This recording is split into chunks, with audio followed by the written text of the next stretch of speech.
You guys know I live in Ohio. In January, when this nigga Trump and Elon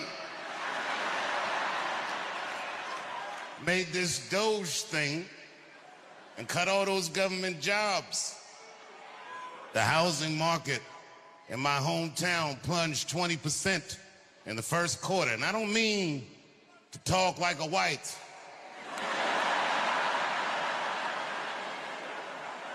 But boy, they did that, didn't they? And then when this nigga deployed the National Guard in my hometown and took the police department from the mayor, oh, DC niggas, we don't like that. But then my governor in Ohio sent our National Guard to police my hometown. And I called these niggas and said, I'm pulling up.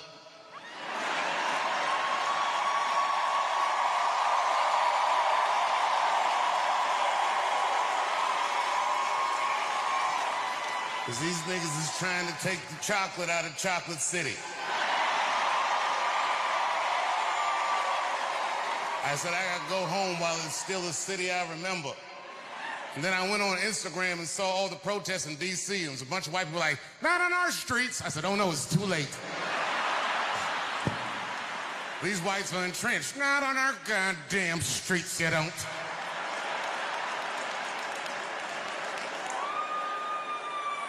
This nigga Trump was talking like he goes out to dinner. It's not like that. Yep. And I gotta tell you the truth. This is not the only city this is happening in. It's happening in California. It's happening in Oregon. It's happening in Illinois. And it's happening in Memphis. And the niggas in Memphis, they might need it.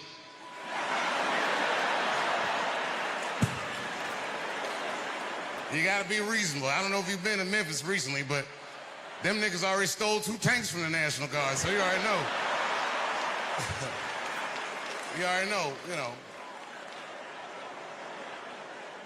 And I came here mad, ready to fight, but when I drove through the city, it looked clean, guys. I gotta tell you, it looked clean.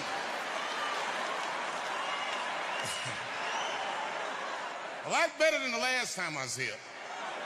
Today I only saw one guy take a shit on the street. But you know what? He had a bag. That nigga picked it up.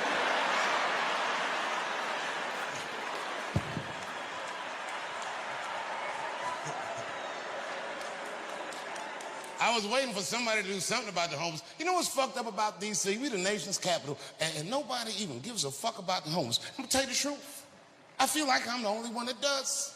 Now, y'all don't know this, but quietly, for the last 2 years, I have been secretly working with Washington's homeless, and I have spent $2 million already on my homeless project.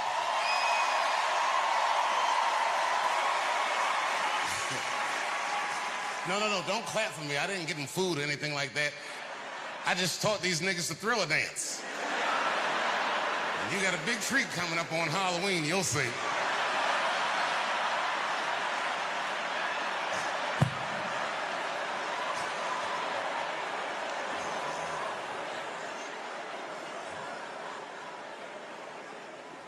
And I'm sorry I didn't come home sooner, but I've been very busy in Ohio. And a lot of people say, what are you doing out there?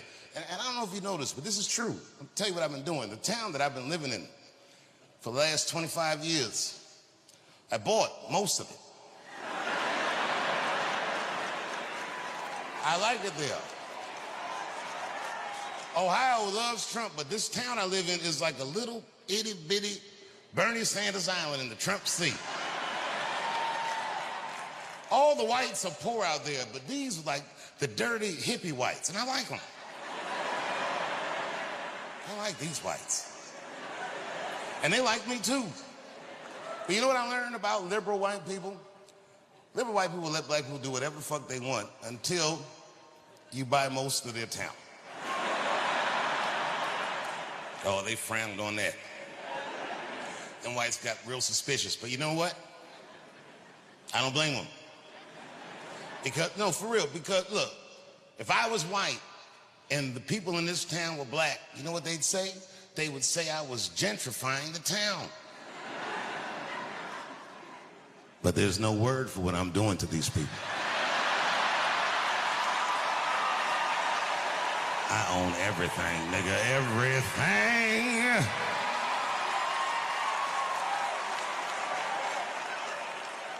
I used to be mad at white people when I was young because I thought they were unfair. But now that I have all this property, I understand them. It's fun. Feels good to walk up to white people like, are you supposed to be here? Calling the police. It's fun.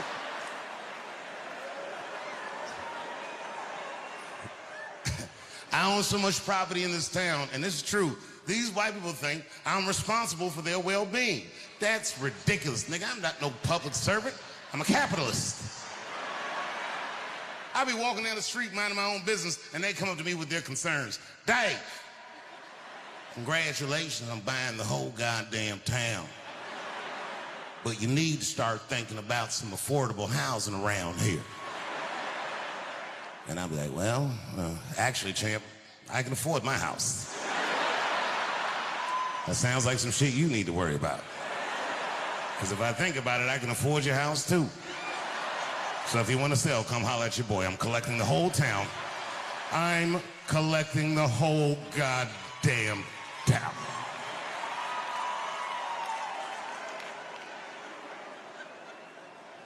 You know, I don't know where these poor whites got the money. But not long ago, these motherfuckers built a brand new fire station out of the blue. Where the fuck they get this money from? I was like, what the fuck is this? And then, you know what they did? This is some real racist shit. They tried to sell the old fire station at an auction when they knew I was gonna be out of town. It's fucked up. But it's far too late for that. I got that whole town rigged with snitches. Them niggas couldn't wait to tell me. They was running up, my lord, I have news, my lord. I was like, what's going on? It was just, you say, a firehouse. Nigga, I bought the firehouse. I turned that motherfucker into a comedy and music club. We be rocking in there. Clip's been there, we all be out there rocking. Every famous person I've ever met, I asked him to play that club. I seen Mick Jagger from the Rolling Stones at a party. I asked that, and I said, yo, Mick. I said, Mick, you gotta come to Ohio and play my club. And he was into it. He was like, all right. He said, all right. I like playing clubs. He said, but tell me about the town. I said, well, what do you want to know? And that nigga looked at me like you know, Mick Jagger look. He said, are there girls there? I lied right in his face. I was like, yeah.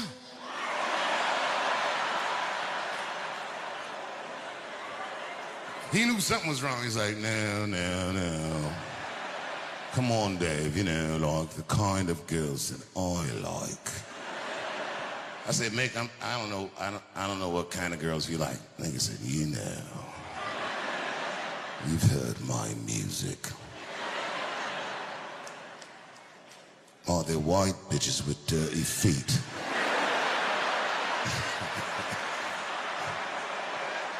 I said, Mick, you are going to love this place. Mick, these bitches will put a ring around a public pool. Dirty hippie pussy, that's what I'm dealing with.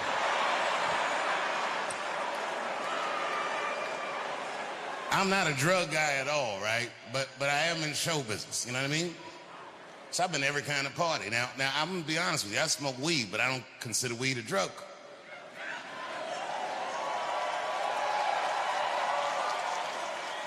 But you know how show business is. I've been to cocaine parties, I've been to weed parties, I've been to all the parties, and I'm just telling you the truth, what I've seen.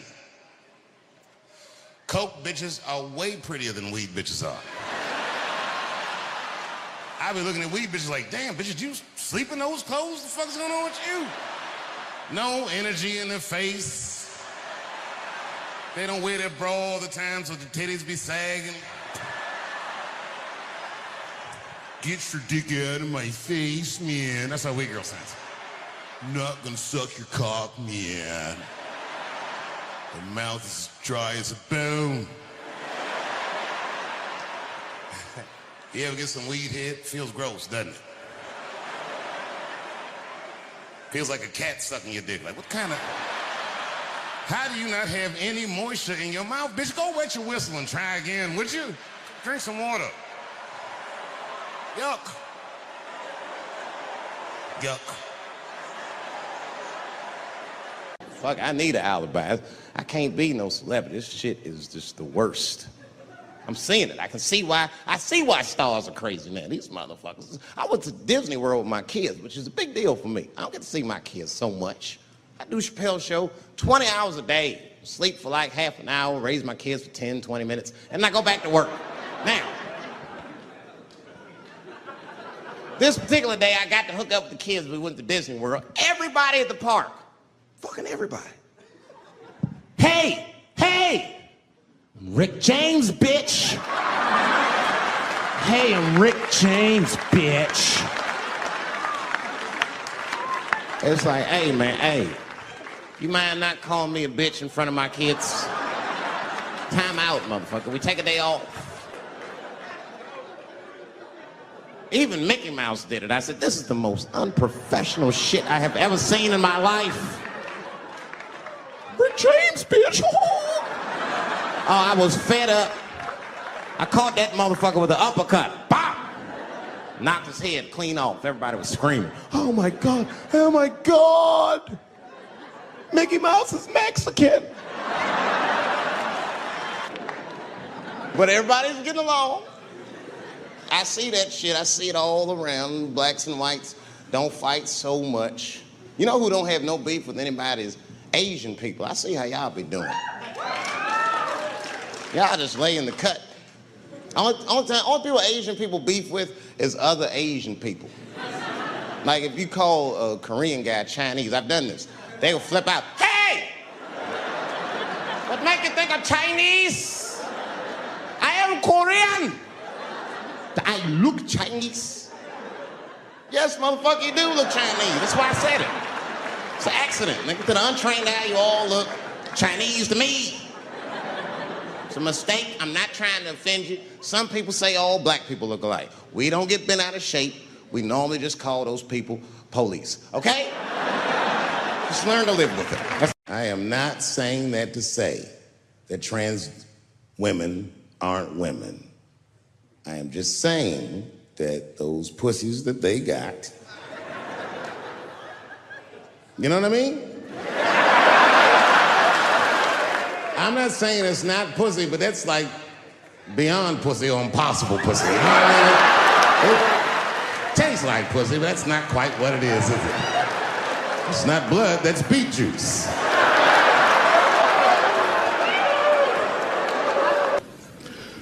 I started doing stand-up comedy when I was 14. I'll never forget the first time I was on stage. The guy that introduced me was a guy named J.T. Newton. I'm 47. I can close my eyes and remember the introduction like it was yesterday. It went like this.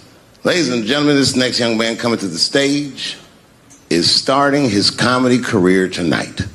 Who knows? We may be witnessing the birth of a star. Please welcome Dave Chappelle.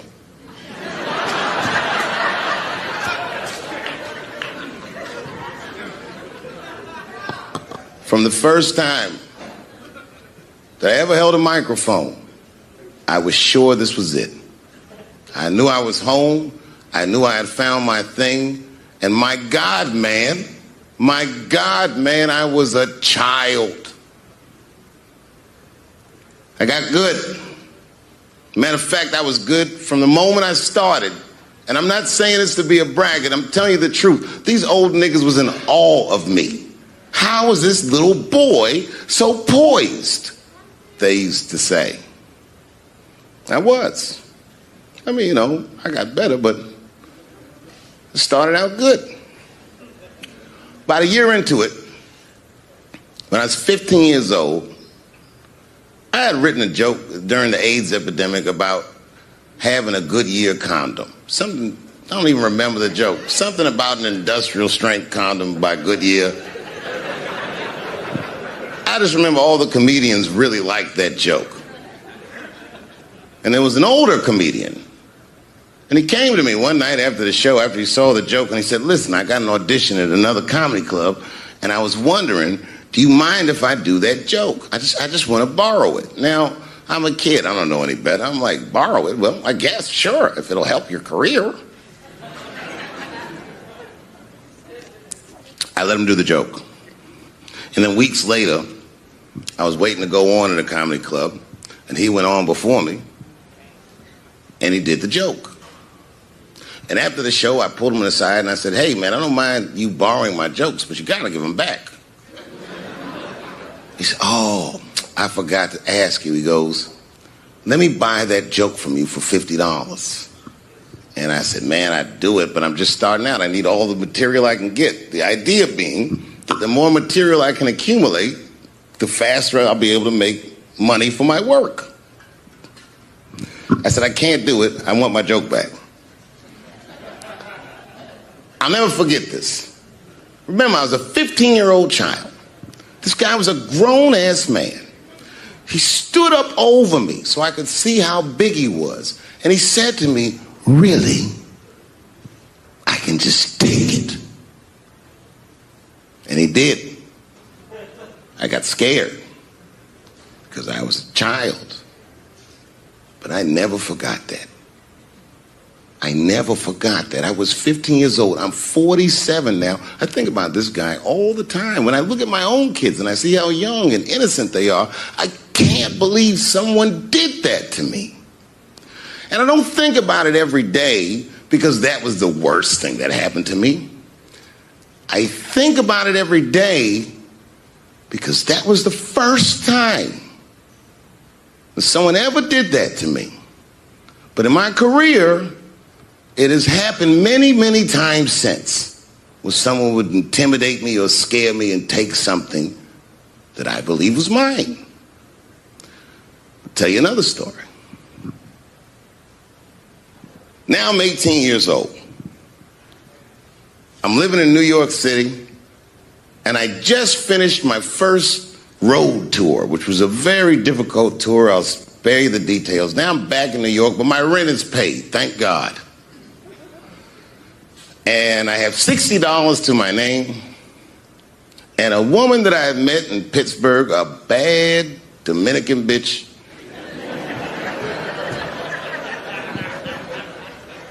was coming to New York. She was going to spend the weekend with me. I couldn't wait for her to get there. She was coming that evening. But remember, I only had $60 for a whole weekend to entertain a bad bitch. Now I'm walking through Greenwich Village, and I see something I've never seen before. 3-card Monte. You know what that is? Yeah, the guy had the whole thing. The table was set up, and he had the 3 cards, and the crowd was hooting and hollering, and he was like, find the red card, find the red card, and people were playing. Sometimes they win, sometimes they lose, but it was really exciting, and I'm standing there watching it, and I noticed while I'm watching them play this game that the red card, the one you're trying to find, had just a little bend on the corner. And I'm watching and I'm like, yo, this guy doesn't seem to know that red card is bent. I'm gonna beat this motherfucker.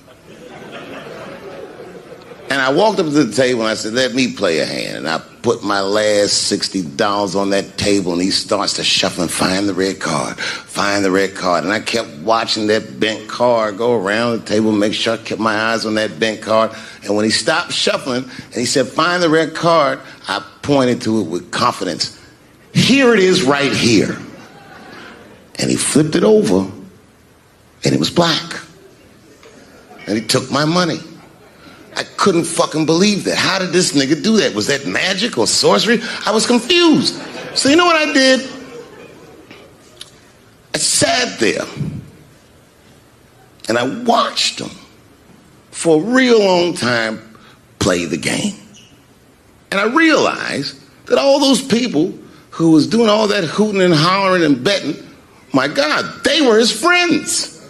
They were in on the whole thing. I felt so wronged. I felt so stupid. And then the next sucker came up to the table and was about to put his money down. And I said, fuck that, man. Don't put your money there. All these niggas is in on it. It's a trick. And when I said that, the guy that was dealing, and this motherfucker was huge, snatched me up by my collar. Feel how strong he was when he grabbed me. I was a skinny little guy. And he was gonna maul me. And the only reason he didn't, I'm sure, is because he saw the fear in my face. And that fear, he looked at me. I saw his eyes go from hard to soft. He softened. Then he looked at me like the way a father would look at a child.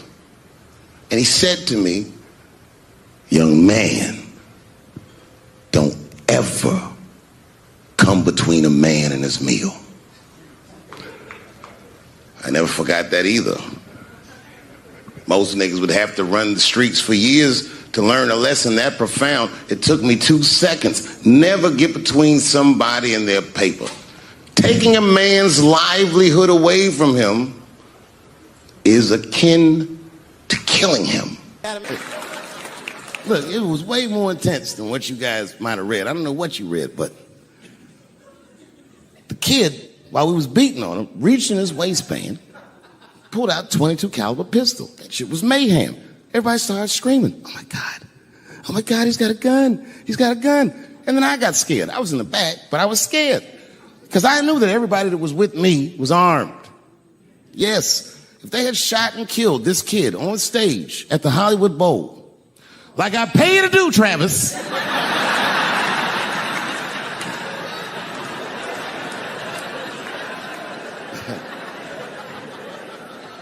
but Travis G'd up. Travis wrestled the gun out of the kid's hand, and then he took it like this and tried to chamber the round, and he couldn't. So he pulled the trigger, and it wasn't a gun. A knife blade popped out of the front. I guess this kid was gonna stab me. Some scary shit. So the next night, even though I didn't have a show, I said, I gotta get right back on stage. And I went and did a show.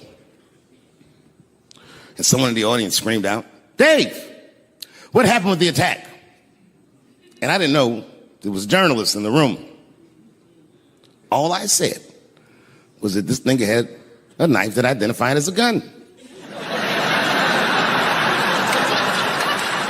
I got 6 more weeks of bad press for that joke. I didn't even do nothing to this nigga. That's not right. That was not right.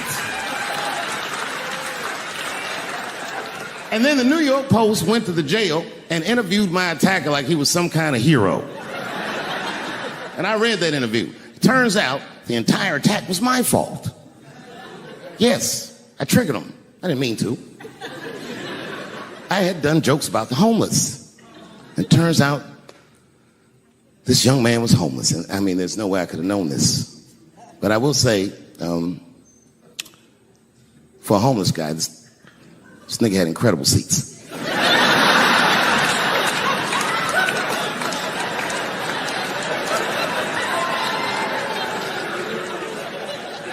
Oh, and they said I triggered him because I had done LBGTQ jokes, and it turns out this fella was a bee. That was the headline in the article. It said, Dave Chappelle's alleged attacker is bisexual. I said, alleged attacker? This motherfucker definitely attacked me. I'll show you the tape. He's allegedly bisexual. I'm gonna need to see him suck somebody's dick before I believe the rest of this article.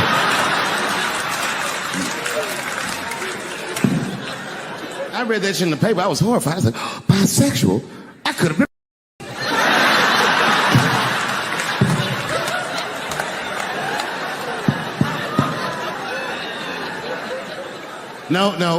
No, you know what though? It's not funny because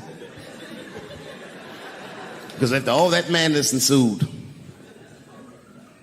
I went to the hotel room. I was by myself and I opened the door and my wife was in there alone. She was sobbing, like sobbing. I said, oh my God, what's wrong with you, bitch? Did you get attacked too?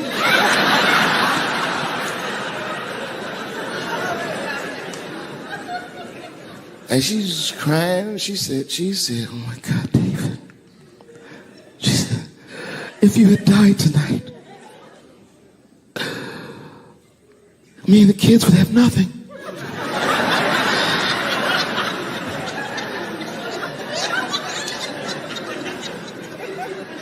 Then I knew it was serious. So I sat down on the bed next to her. And I reached in my pocket, I pulled some keys out that she'd never seen before. She said, what are those keys? And I gently placed them in her hands. I said, sweetheart, those are the keys to my safe deposit box. God forbid anything ever happen to me. But if it does, don't even worry about it. You and the kids have everything you need in that box. I've already taken care of it. And she was looking at them keys, and I could see her mind realize what we were actually talking about. And then she just started crying harder. And to be honest with you, that made me cry a little bit too. And we hugged each other real tight.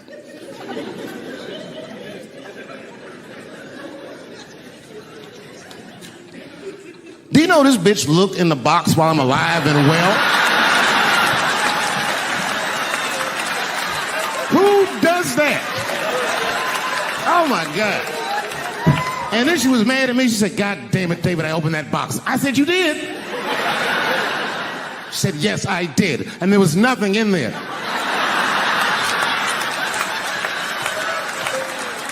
I said, nothing? Oh. She said, nothing except your stupid joke book. I said, whoosh.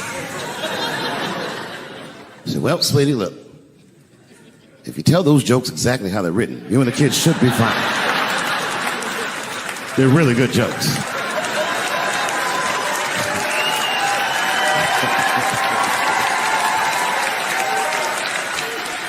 She's like, good jokes? What is this shit? Come join me in my watery grave. No, you gotta roll your throat.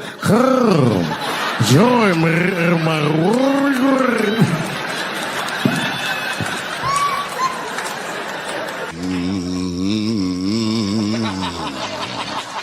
You know, that's just our grandmother used to sing that when she cleaning up. That's a Negro spiritual. Black work song. Not everybody know about that. I know. See, white people, you guys might whistle when you work. You dig? But that's how you can tell what kind of work we're actually doing.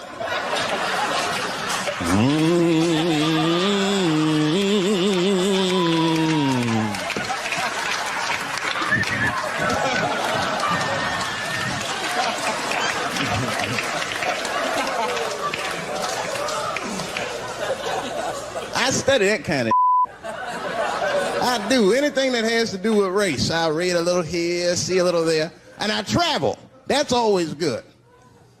Traveling has made me a racism connoisseur, if you will. You know, it's different from region to region. Anyone ever been down south? So you guys know what I'm talking about. Now, the racism down there is just... it's perfect. It's due to a perfection. It's comfortable. It's out in the open. There are no secrets in Mississippi. Everybody knows the deal. Morning, nigger. Morning, sir.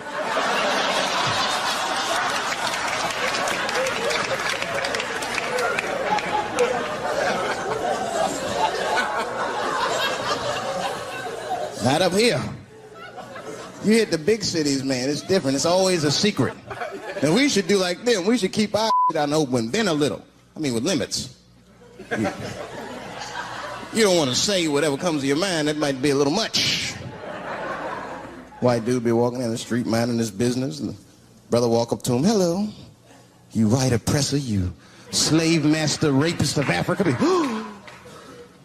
Why, hello, my big lip spear chucking friend. Touche, hunky.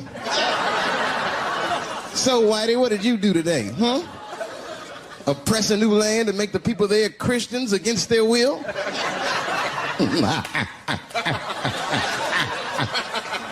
What did you do, fellow? Burn those big black lips on a crack pipe as you miss your job interview? Easy, Whitey, you're cutting deep. All this chit-chat has got me thirsty. If you will excuse me for a moment, I'm gonna go to the Korean store and get something to drink. Chilling. Hello. You slanted-eyed, ruin the economy in our neighborhood by opening stores and taking the money out the community. Chink. Wow. Good afternoon, you browse around but never buy anything. Suspicious looking nigga. After a while, that might be too much.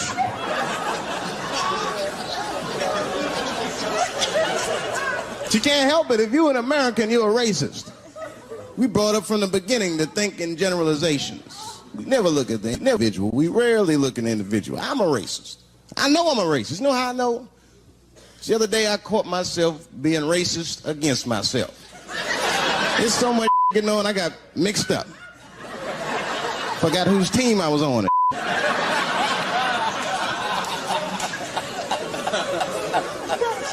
One time I was reading the paper, man, this story came on about this guy was suing a department store because they wouldn't let him play Santa Claus, you know, because he's black.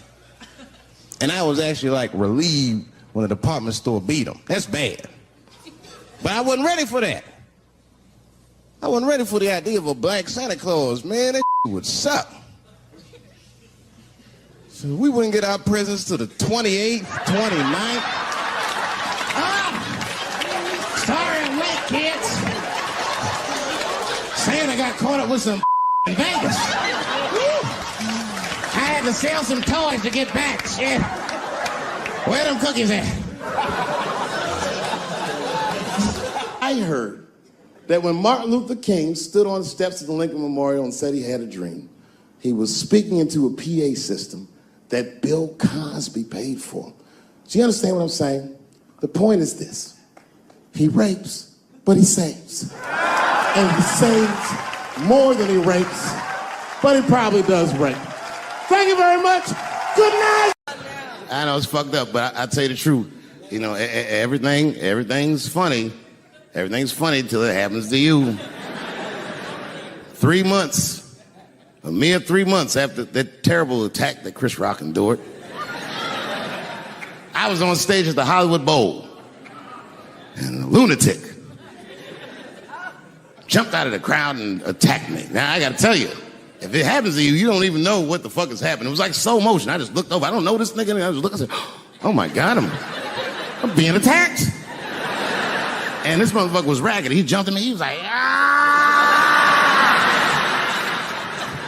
I'm old, but I'm fast. I caught this motherfucker's head with my hand and pulled his hoodie over his eyes. I can still feel his head in my hand. It was spongy. He had been growing dreadlocks. Not the beautiful dreads that Rastafarians grow. These were accidental LA homeless dreads. This shit had leaves and sticks and bottle caps and shit in it. Some kind of grease. I was like, ugh, like this. And then I fell down. And he knocked me all the way on the ground.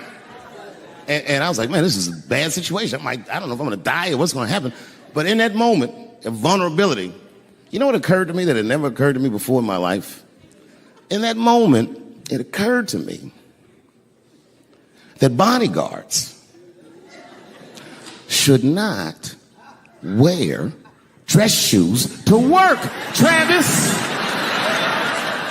This nigga Travis came out slipping and sliding on some kind of beautiful loafer and fell flat on his back. Bop. I said, oh my God. Now both of us are down. I gotta handle this shit myself. So I popped right back, boom. And then the kid that knocked me down, he popped out, boom, and we looked at each other and realized, at the same time, I was bigger than him. And that motherfucker took off running. And I started to chase him, and I said, fuck him. And I picked the microphone up. I said, I'm gonna finish this show now. That's right.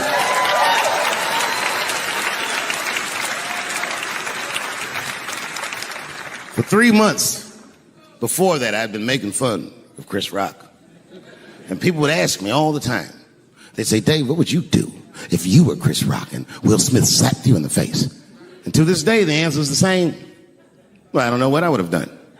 I've never been in a situation that extreme. But I do know now what Will Smith would not have done. And that is enjoy the rest of his evening. Man, listen. We gave that kid a good while. We was whooping his ass. Not we. I mean, I was on stage trying to think of a joke to tell, but they was beating this nigga up right behind me. Everybody could see it.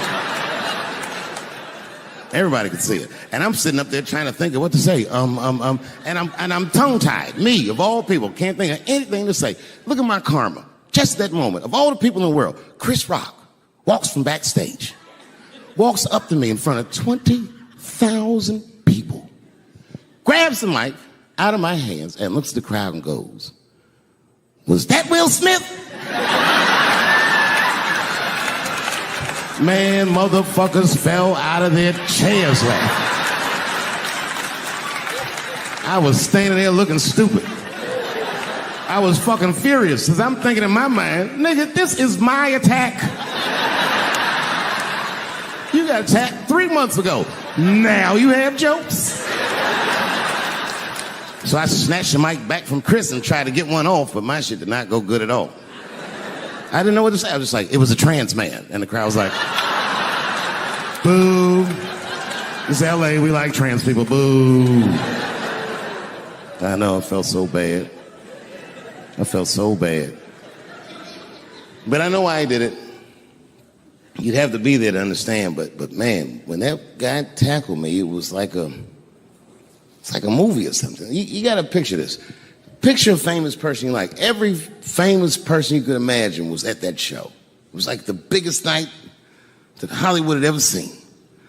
And when that guy tackled me, he cleared the bleachers. I had to watch the tape afterwards to know this happened, but as soon as he tackled me, Jamie Foxx was the first motherfucker that jumped out of the crowd. He was wearing a white cowboy hat like he knew this shit was gonna happen to him. Never seen this nigga in a cowboy hat before. And Jamie started chasing that motherfucker around like any given Sunday. And that kid was fast as shit, was juking and shaking, and he broke Jamie's ankles, and he just kept running. And then Jon Stewart from The Daily Show ran from backstage and jumped at this motherfucker like Super Jew. He was like, ah! And the kid seen Jon coming, so he jumped back, and Jon went flying that way. And this kid was fast, and then he turned around. He sees the emergency exit. He starts running for the emergency exit. Just before he got to the door, motherfucking Puff Daddy from Bad Boy Records jumped in front of the door. That nigga was like,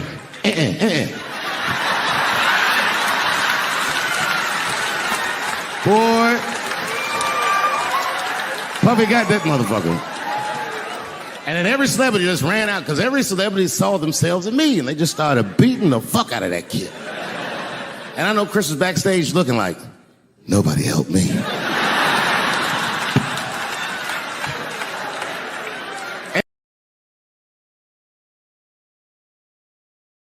Motherfuckers are just taking it too far. I don't know why or how everybody got this goddamn sensitive. You know who hates me the most? The transgender community. Yo, yeah, these motherfuckers. I mean, I didn't realize how bad it was. These motherfuckers are really mad about that last Netflix special.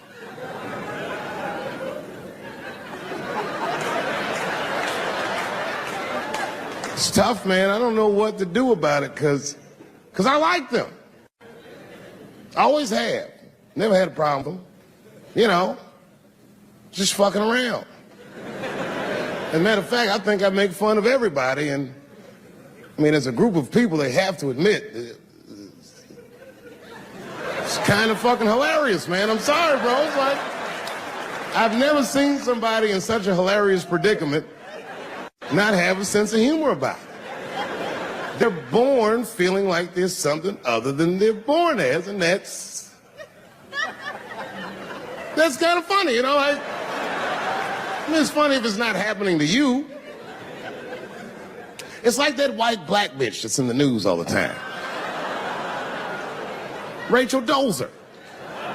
She's a white woman, but then she dressed up like a nigga and shot her way up to the very top of blackness. And I always wanted to meet her just so I could understand. I just wanted to like have dinner with her so I could just look in her eyes and call her a nigger to her face. The fuck is that bitch talking about? I identify black. That is trans talk, lady. Stop biting. Stop biting. It's a big difference between her and a trans. The difference between her and a trans is I believe transgenders. I don't understand them either, but I know they mean what they say. Them niggas cut their dicks off. That's all the proof I need. I've never seen somebody just throw their dick away. Don't need it.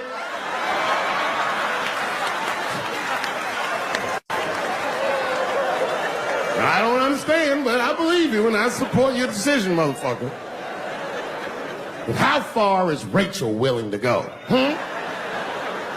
What is Rachel willing to do so that we blacks can believe that she believes she's actually one of us? Bitch, are you willing to put a lien on your house? Invest in a mixtape that probably won't work out?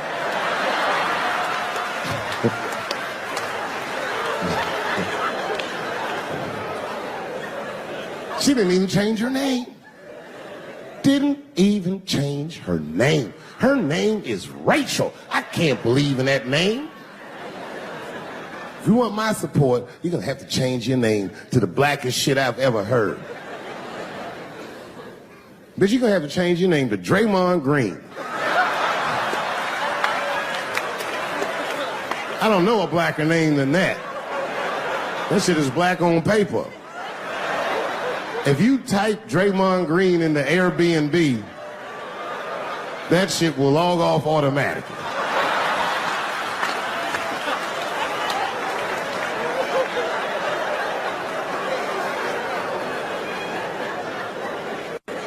Yeah, people get mad, bro. People get mad about everything I say. I was doing a show. I was in Portland, Oregon, and I was checked in a hotel under the name Charles Edward Cheese.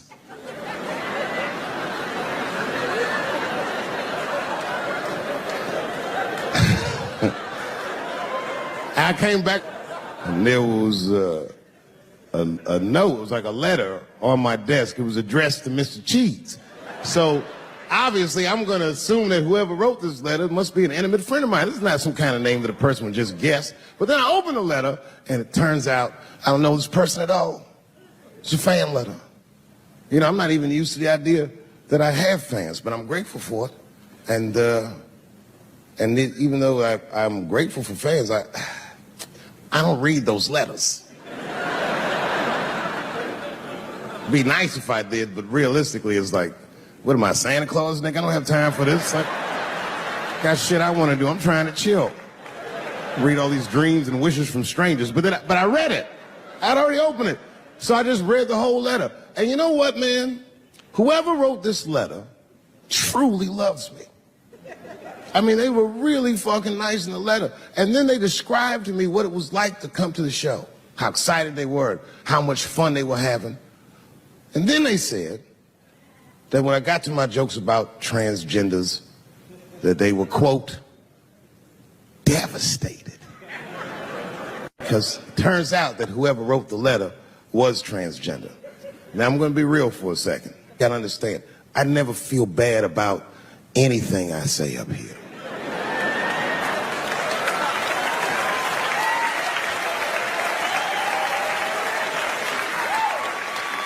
And I would never admit this to you if I hadn't locked your phones up.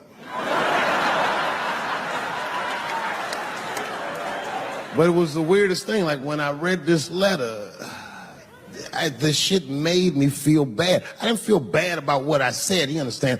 I felt bad that I made somebody else feel bad. To be honest, I don't even know what I said that upset that person. I have so many transgender jokes.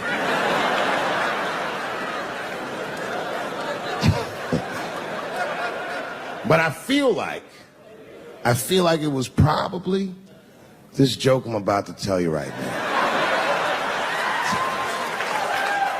And it's not even that bad of a joke. It's a true joke. I mean, it's not true, but I had read in the paper that Caitlyn Jenner was contemplating posing nude in an upcoming issue of Sports Illustrated. And I know it's not politically correct to say these things, so I just figured, fuck it, I'll say it for everybody else. Yuck. Oh, sometimes I just want to read some stats. I don't know why you're gonna cram some man pussy in the middle of the sports page like this. I just didn't think that was the place for it.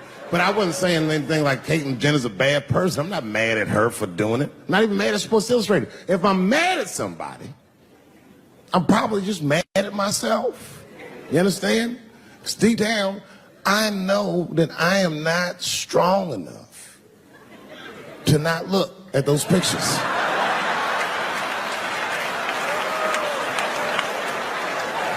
And I don't think I'm ready to see what she's trying to show me. So Caitlyn, goddamn it, if you go through with this thing, bitch, you better go hard or go home. I want you to go all the way. Hustler style. Do you know what hustler style means, miss? That means spread the lips.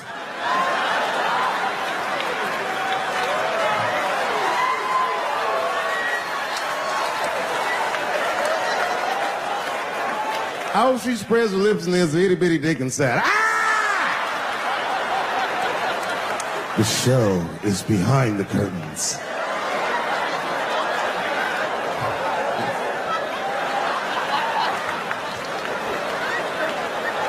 I don't know what I said that upset that person.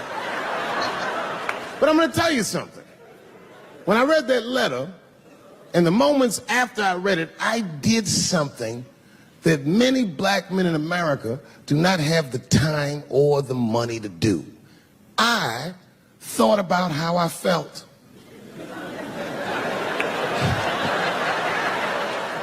I asked myself a very basic question that I don't think I ever directly contemplated. I said, man, Dave, if you're writing all these jokes, do you have a problem with transgender people? And the answer is absolutely not. The fuck do you guys think I am? I don't understand all the choices that people make. But I do understand that life is hard and that those types of choices do not disqualify you from a life with dignity and happiness and safety in it.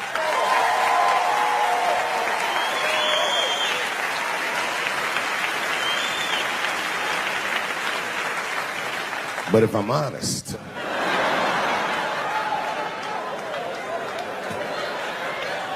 my problem has never been with transgender people. My problem is transgender people. I just feel like these things should not be discussed in front of the blacks. It's fucking insulting, all this talk about how these people feel inside. Since when has America given a fuck how any of us feel inside?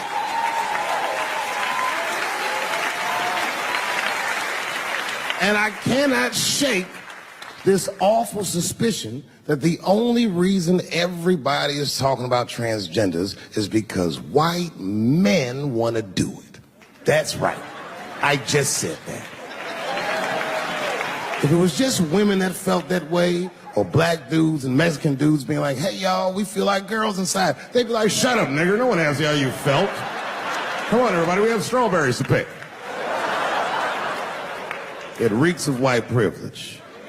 You never asked yourself why it was easier for Bruce Jenner to change his gender than it was for Cassius Clay to change his fucking name?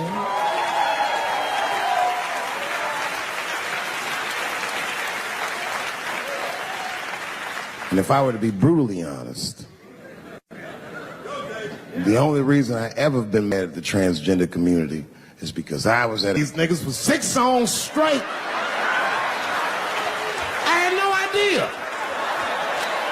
And then the lights came up and I saw them knuckles. I said, oh no! And everybody was laughing at me. Hi, world star. I said, why didn't you say anything? And then I heard that sultry voice. I didn't say anything, Dave Chappelle, because I was having a wonderful time. And I wasn't sure how you'd feel about it. I said, you knew how I'd feel. And she said, I'm going home. I don't want any trouble from you. I said, home, it's only 2 songs left. I mean, we might as well finish tonight. Is anybody in here gay?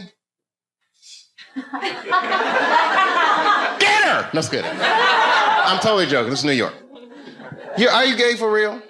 Okay, so you know the gay marriage is illegal, right? Why do you think that that's illegal?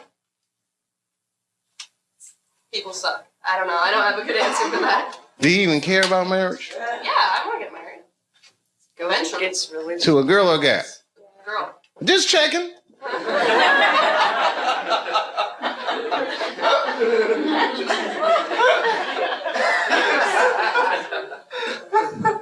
Why do you think it's illegal? People are scared of change. Do you think so? Morality. Who said morality? Do you think so? I don't. Whose morality? Who said big business? She knows what's going on. Huh? Hmm? Yeah? Even gays can get married. They're going to wake up to the reality of problems of marriage just like everybody else. And that's all good and well. You see, here's the thing. No matter what your morality is, it's still a secular society. So even if gay marriage is against my own personal beliefs, I can't necessarily believe a government that would say we don't want to do that for moral purposes. Not while you fucking bombing Iraq like that, or sending motherfuckers to Afghanistan like that. I mean, you can't be hitting me with all this dubious ass morality. They say morality because that's what their constituents need to hear, and because they think that's what their constituents want to hear. But honestly, Bill Clinton said 90% of the shit that people talk about has nothing to do with what the actual job of the president is about. You think the president be sitting around, what time is it, 10 o'clock? Oh, we got that gay meeting. Hey, guys, what are we going to do about that? I mean, they don't give a fuck about it. No, who actually is going to give a fuck? Big business. And I have a whole belief system about that you just don't want to know about.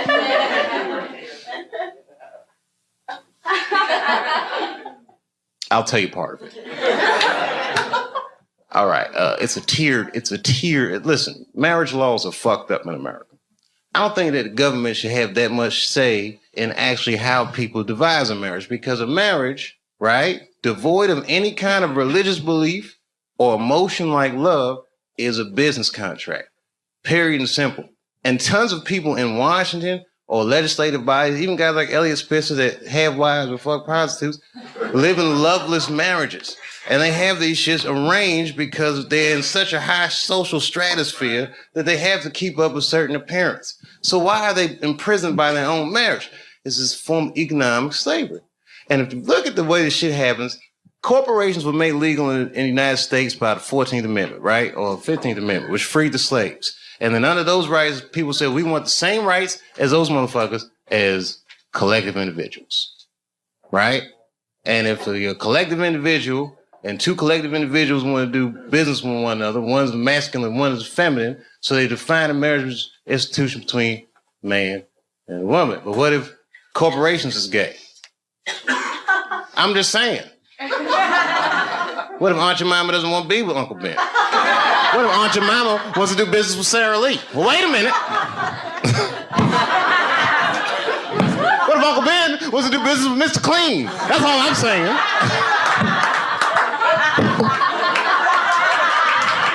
Guys, wait a minute. That's a little gay.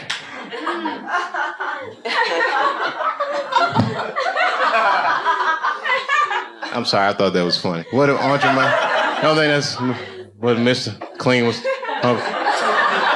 Uncle Ben want to do. Maybe I should have picked different companies. I put myself in a bad position. I'm just joking around. You're like, we don't want to hear this shit. It's just a conspiracy theory. I believe in aliens too, bitch. How about that? They're coming.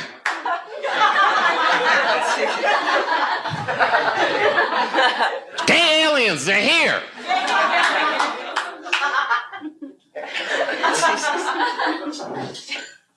All that shit, fake. World Trade Center, fake. You want to know who blew that shit up for real? I ain't gonna say that. You know, it's my own personal thing. I don't even want to say that shit. Yeah. You know who I think blew up the World Trade Center? Ashton Kutcher. America, you have been punked.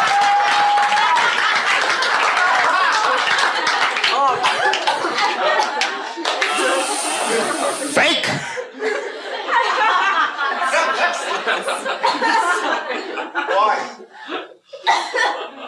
Why did he blow up the World Trade Center? I don't want to sound like a cynic.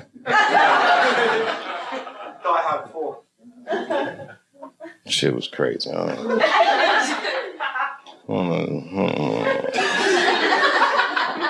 don't know the truth, but I know who does.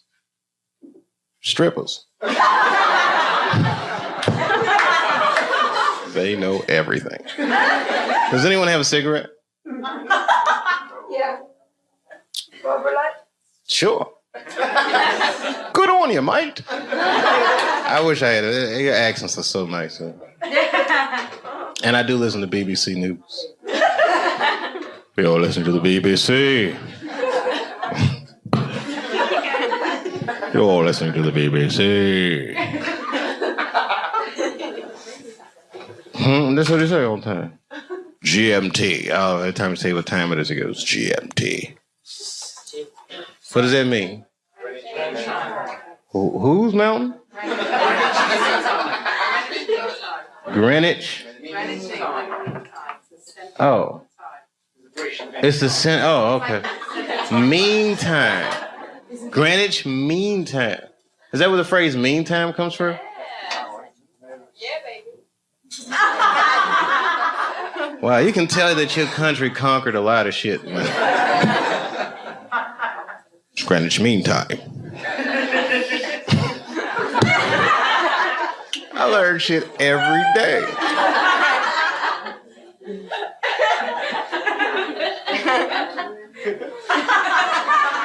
It's Greenwich Mean Time. Have you ever heard that before?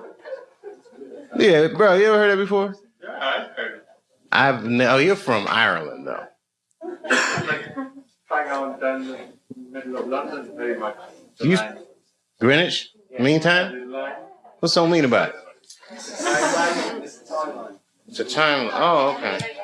Like it's 0 degrees. Okay. You ever seen a guy's mind stretch? I might buy for it. Like in the 24 hours, like 0, like, you know. Oh, I don't do that 24-hour clock shit. I hate that shit. It's 1500 o'clock. 1500. Here, I'd like to make life easy. Got blocks. No, I don't like that shit. That's when it's good to have them strippers around. Strippers are like the Google of the streets.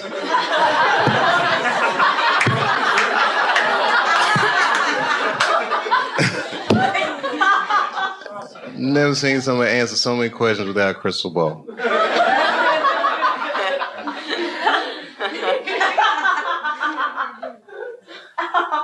It's true. It's amazing. Skill sets. Girls be here. I'm an accountant. I'm a dog trainer. Every goddamn thing. It's amazing. All right, it was something hilarious though. All this shit is depressing. Ashton Kutcher didn't blow up those buildings, by the way. I don't want you to think. I'm not gonna put that on him. Huh?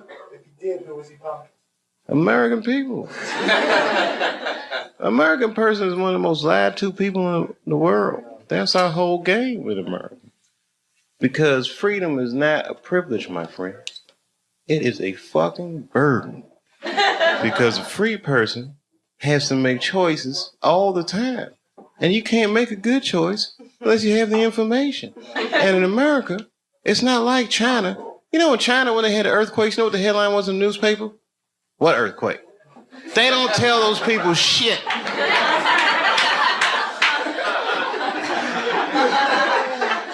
In America, they'll tell you every goddamn thing. And then they don't prioritize the information. You gotta figure all that shit out for yourself. Okay, right. That's right. The war will be breaking out, and you'll be like, did Michael Jackson fuck them kids?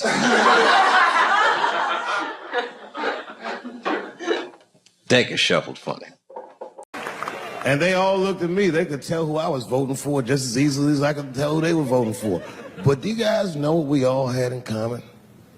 Not one of us, not a single one of us, looked like we felt good about what we had to do in that booth. We were just doing our goddamn duty. Yes, I voted for Hillary Clinton. Of course I did. I voted for her because I liked what she said vastly better than I liked what he said. But to be honest with you, at that point, that shit was like watching Darth Vader do the I Have a Dream speech. That bitch is mean as hell. She'd already Karate Kid swept Bernie Sanders' legs from underneath him. Boy, it was hard voting for that shit. But it was the lesser of the evils. I know you were a Clinton supporter, Miss I. I'm sorry for her. But it didn't feel as good as it should have. She was gonna be our first woman president. They were gonna make coins out of this bitch.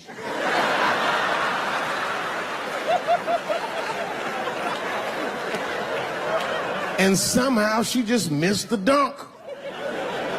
Of course she should have beat him. Of course she should have beat him. You know what voting for her felt like?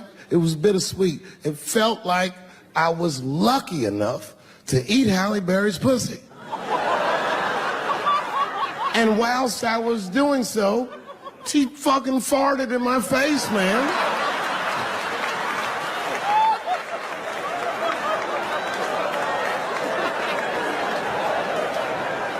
Now you understand, I'd still do it. But boy, I wish she didn't fart in this great nation's face. I voted that day, and then that same day I flew to New York City. I had work. That night I was in a comedy club in New York, and I said to an audience almost exactly what I just said to you. And I didn't know that there was a journalist in the room. And this journalist wrote an article. The headline of the article said, Dave Chappelle is an avid.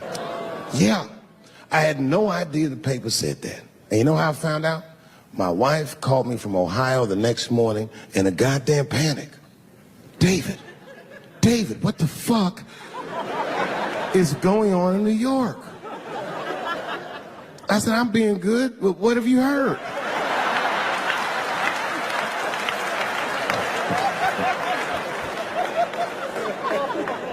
And my wife said, the paper is saying that you're a Donald Trump supporter. I was like, whew.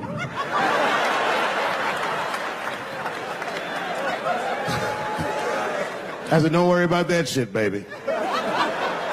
Nobody in their right mind would believe that. And she said, no, David, people believe it. And then she started reading the comments to me. Oh, they were terrible. All these black people call me all kinds of Uncle Toms and shit. I should tell you, buddy, this is a very serious allegation from one black to another. I was incensed. Uncle Tom? How am I Uncle Tom, nigga? You the one that reads the Observer? Anyway, all this shit goes down around, and now Trump is the president, and I'm hosting Saturday Night Live.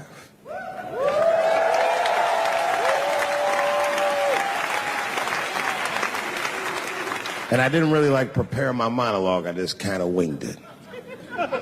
And at the end of the monologue, I don't even remember what I said. I said something like, fuck it, we're historically disenfranchised, and we're gonna give him something about we're gonna give him a chance if he gives us a chance. I don't know what I said, but whatever I said, I really wish I didn't say that shit. It was not worth the trouble. Now I walk into the barber shop and all them black people just be looking at me like, yo, Dave, what's up with your boy? Yo, nigga, yo! Not my boy. Because I don't care if you're a Republican or Democrat, if you support him or not, any objective person is going to have to admit that this motherfucker is having a terrible go of it. It really is.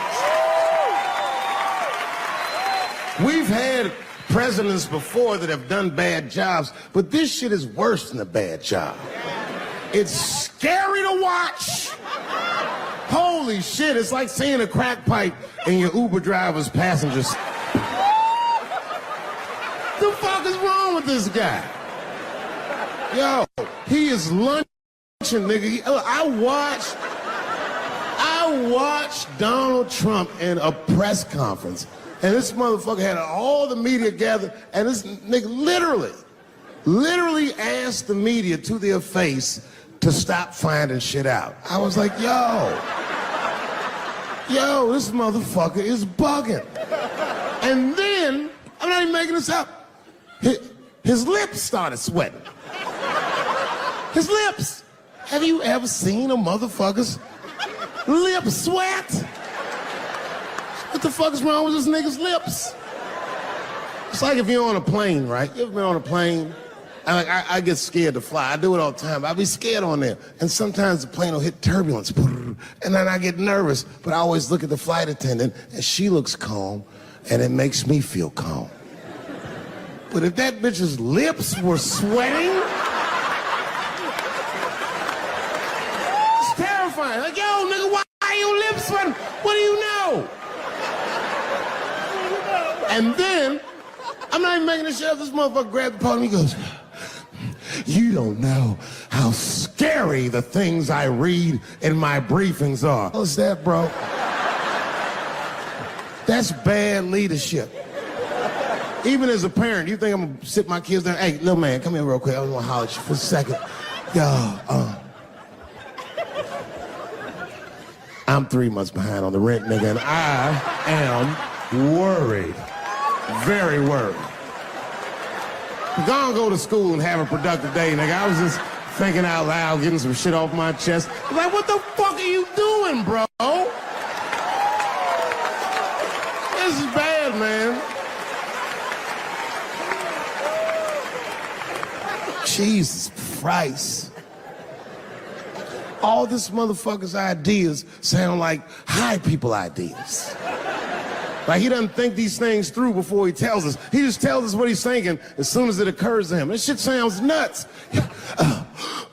I'm gonna go to China, and I'm gonna get those jobs from China and bring them back here to America. For what, nigga? So iPhones can be $9,000? Leave that job in China where it belongs. None of us want to work that hard. What the fuck is he thinking? Because I don't want to make them shits. What the fuck are you doing? Stop trying to give us Chinese jobs. I am going to bring back coal. Coal? I'm not even exaggerating. I have never in my life even seen a fucking lump of coal. I honestly don't even know what coal is for. If you're gonna have motherfuckers digging around in the dirt looking for shit, find me some truffles, nigga. That's what I'm about. And these truffle prices are getting out of control. If it gets any worse, I'm gonna be back down to regular butter like everybody else. Terrible, terrible job. This motherfucker hit North Korea with rap battle threats. Fire and fury, like, yo! Yo, what are you doing?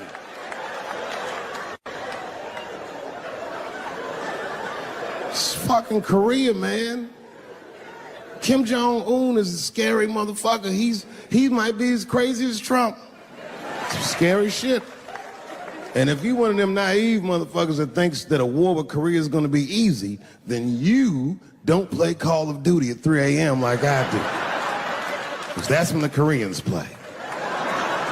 Fucking 8-year-old Korean kid took out my whole goddamn platoon last night.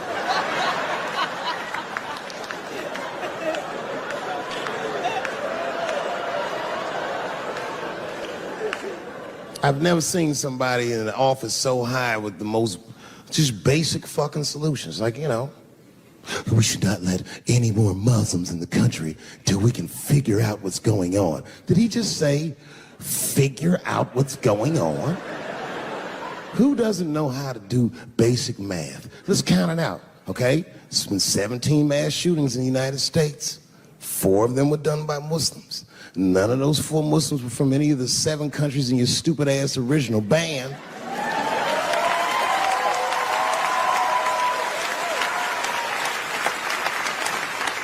And since he brought it up, the other 13 shootings were done by the Tiki Torch Whites.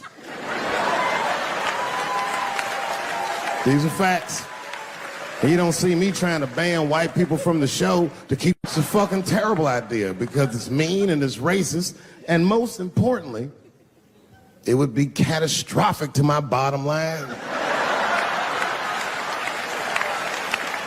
If there were no white people here tonight, I might leave this bitch with $1,800. This man needs to realize that we all need each other. And that's why we will never, ever be able to beat China. Because everybody in America is racist, and everybody in China is Chinese. This motherfucker called it all wrong.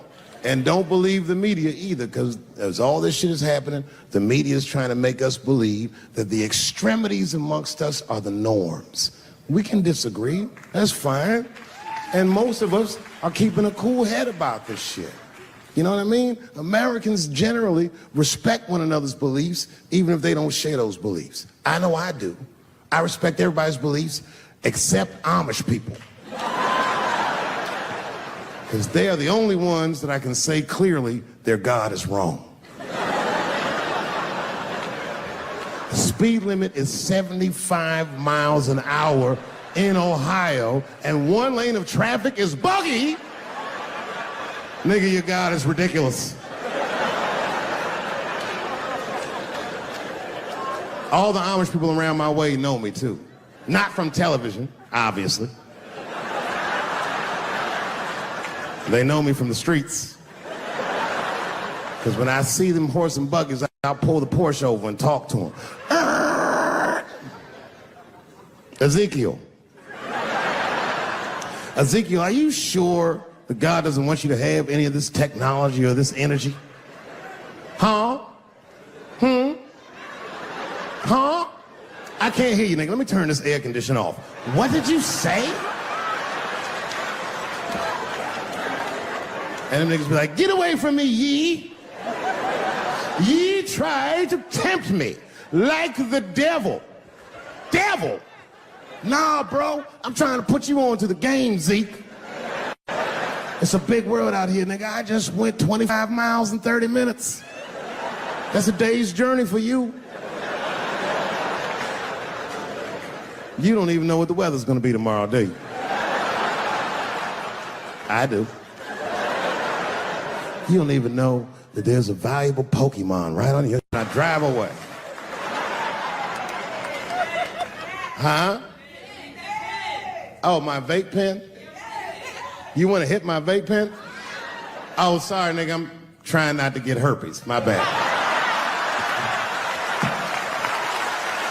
I've been playing cat and mouse with herpes for 30 years now, but every night I go to the club, I'll be like, not tonight, herpes.